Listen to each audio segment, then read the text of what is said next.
এই দেখেন ফিশগুলো আমরা কিভাবে খাবো, ওদের কিন্তু অভ্যাস হয়ে গেছে খাবারের সাথে ওদের দিতে দিতে, ওদের কিন্তু অভ্যাস অনেক ভালো থাকবে। যাদের হচ্ছে যে একটুখানি মানে একটু না, যাদের অনেক যারা বিগিনার বা যারা নতুন বা আসসালামু আলাইকুম ভিউয়ার্স, আশা করি আপনারা সবাই ভালো আছেন। Welcome to my YouTube channel and let's go for my video. আসসালামু আলাইকুম ভিউয়ার্স, আশা করি আপনারা সবাই ভালো আছেন। তো চলে আসলাম নতুন আর একটা ভিডিও নিয়ে। হয়তো আপনারা থাম্বনেল দেখে বুঝে গিয়েছেন যে আজকে আমি কিসের ভিডিও করব। তো আমাদের এখানে তো আর বলতেই হচ্ছে না নতুন করে যে শীতের অবস্থা কেমন।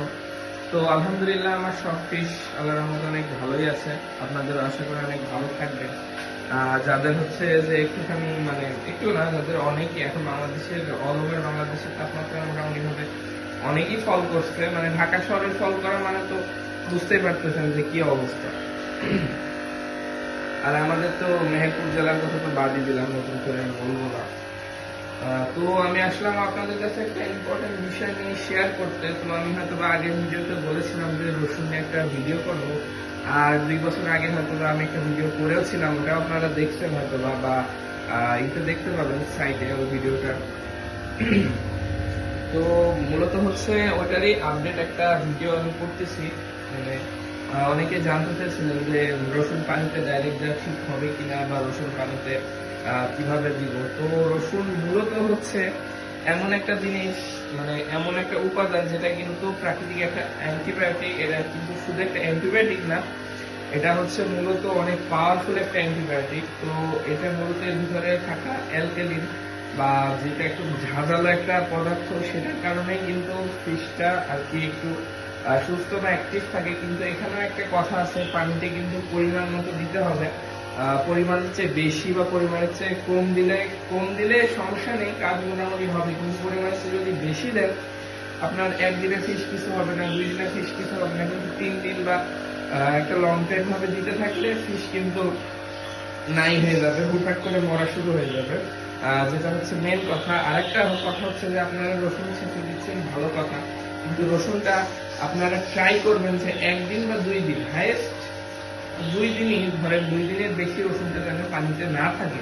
কারণ এই রসুনটা আপনার পানিতে পচে যে এটা অ্যামোনিয়া, মানে হিউজ পরিমাণে অ্যামোনিয়া আপনার হচ্ছে যেটা হচ্ছে ই করবে, অ্যামোনিয়া স্পাইক করবে, সেটা কিন্তু বুঝতে পারতেছেন ফিশের ক্ষেত্রে যে কি হবে এটা।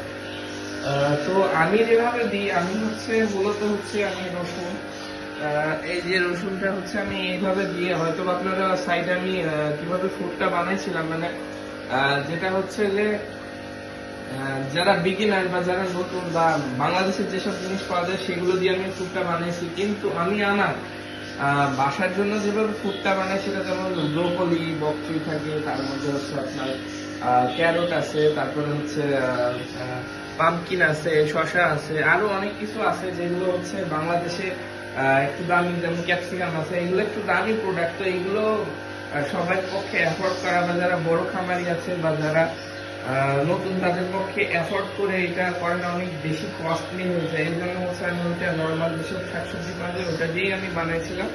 তো ওটা আলহামদুলিল্লাহ আপনারা ট্রাই করে দেখতে পারেন। ওই ভিডিওটা হয়তো বা থাম্বনেল বা আইকন আপনারা দেখতে পাবেন, ভিডিও লিঙ্কটা ডিসক্রিপশনে আমি অবশ্যই দিয়ে দিব, না এটা ট্রাই করেন। এটা হচ্ছে এর ভিতরে কিন্তু আমার রসুন অ্যাড করাই আছে। হ্যাঁ, এই যে এই ফুডটা, এর ভিতরে কিন্তু আমার রসুনটা অ্যাড করা আছে। এই রসুন অ্যাড করার কারণে কি হয়েছে দেখেন, প্রথমে আমি রসুনটা কিন্তু সেদ্ধ করে নিয়েছি, আর দ্বিতীয়ত হচ্ছে রসুনটা ফ্রোজেন হওয়ার কারণে এর ভিতরে অ্যালকালিন কাপ মানে মাত্রা আর কিছু কিছু পদার্থ থাকে, মাত্রা একটা সঠিক ইতে চলে আসে আর কি। হ্যাঁ, ওটা হচ্ছে একটা সঠিক, বা বলতে পারেন একটু কমে যায় ওটার অ্যাকশনটা। সেক্ষেত্রে হয় কি, মাছের ফিড করলে বা মাছ হচ্ছে আপনার যদি একটু বেশিও খেয়ে নেয় তাহলেও কোনো সমস্যা হয় না। কারণ এর মধ্যে আরো বিভিন্ন ধরনের শাকসবজি আছে যেগুলো হচ্ছে মাছের জন্য আরো উপকারী। আর এটা হচ্ছে এক ধরনের ফ্রেশ ফুড, যেটা আমি মাছকে প্রতিদিন সকালবেলা খেতে দিই। আর এই ফুডটা দেওয়ার কারণে কি হয় দেখেন, এটা হচ্ছে মাছ মূলত খায়। আর দ্বিতীয়ত হচ্ছে যদি একটু রস থেকেও থাকে, সেটা কিন্তু পানিতে মিক্স আপ হয়ে যায়, এবং দিন শেষে কিন্তু ওটা রিফাইন হয়ে যায়। অবশ্যই এটা মাছ খাওয়ার কারণে বা অনেক বায়োকেমিক্যাল, মানে যে আমি প্রো বুস্টারটা দিই, প্রো বুস্টারের কারণে মনে করেন যে এই এগুলো মানে যে এক্সট্রাক্ট যে এগুলো থাকে সেগুলো কিন্তু অনেকটা কমে যায়, সেক্ষেত্রে আমার কিন্তু সেরকম কোনো ঝামেলা হয় না। আর দ্বিতীয়ত হচ্ছে যারা ডাইরেক্ট রসুন নেবেন সেটা অবশ্যই খেয়াল করবেন কোনো দুর্বল ফিশ বা কোনো সিক ফিশ বা কোনো প্রেগনেন্ট ফিশের ট্যাঙ্কে আপনারা দিয়াটা অ্যাভয়েড করবেন, কারণ হুট করে একটা পদার্থ নতুন পদার্থের সাথে মাছের অ্যাডজাস্ট করে নিতে কিন্তু একটা অনেক লং টাইমের ব্যাপার, বা হুটহাট করে অভ্যাস না থাকলে দিয়ে দিলে কিন্তু মাছ মনে করেন যে সমস্যা হতেও পারে, কারণ ওরা হচ্ছে জীবন্ত প্রাণী, ওদেরও মানে পরিবেশের সাথে যদি মানায় নিতে সময় লাগে। তো সেক্ষেত্রে আপনারা ট্রাই করেন যে খাবারের সাথে মিক্স করে দিলে সব থেকে বেটার হয় আর কি। হ্যাঁ, খাবারের সাথে যখন আপনারা মিক্স করে দিবেন জিনিসটা মনে করেন যে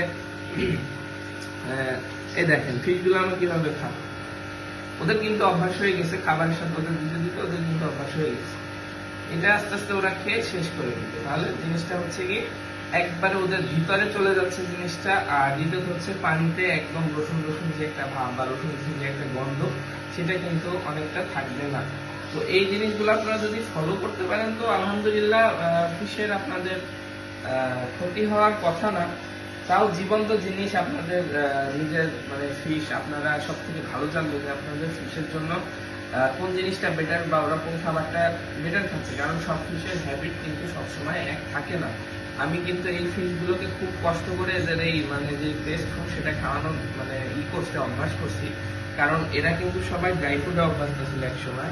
ড্রাই ফুড থেকে পেস্ট ফুড খাওয়ানোর অভ্যাসটা একটু কষ্টকর হবে, বাট জিনিসটা অনেক রেজাল্টেড, এবং এদের যে ইমিউনিটি সিস্টেম এটা বুস্ট হইতে অনেক সময় মানে অনেক সময় লাগে, কিন্তু এই যে এটা আপনার যে পেস্ট ফুড, সেই পেস্ট ফুডটা দিলে পরে এদের ইমিউনিটি বুস্ট হইতে পারে কম সময়ের মধ্যে। এদের মনে করেন যে পাকতন্ত্র সেটা অনেক সচল থাকে। তো এটা হচ্ছে শীতে একটা প্লাস পয়েন্ট, কারণ ইমিউনিটি কিন্তু মাছের অনেক সময় কমে যায়। হ্যাঁ, তো এই জিনিসটা এইগুলো মনে করেন যে যদি একবার মাছ এদের সাথে যদি শীত বা খাওয়ায় নেয় তাহলে মনে করেন যে আলহামদুলিল্লাহ শীত আপনাদের কিছু সমস্যা হবে না।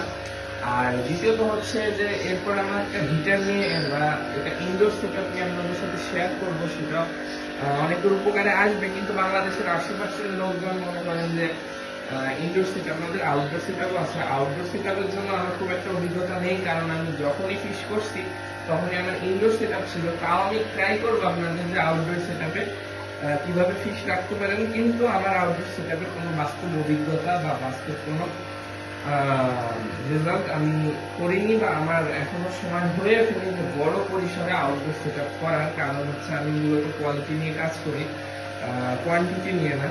তো আলহামদুলিল্লাহ আজকের ভিডিওটা ছিল এই পর্যন্তই। আপনারা সকলে সুস্থ থাকবেন এবং ভিডিওটা কেমন লাগলো এটাও জানিয়েন। সকলেই নিজের পশু পাখির যত্ন নিয়েন। শীতে সবাইকে সাবধানে থাকতে হবে ইনশাল্লাহ। সবাই ভালো থাকবেন, আল্লাহ হাফেজ। আমার ভিডিওটি যদি আপনাদের ভালো লেগে থাকে তাহলে অবশ্যই লাইক, কমেন্ট অ্যান্ড সাবস্ক্রাইব করবেন। আর যদি আপনাদের উপকার হয়ে থাকে তাহলে অবশ্যই শেয়ার করবেন। ভালো থাকবেন, আল্লাহ হাফেজ।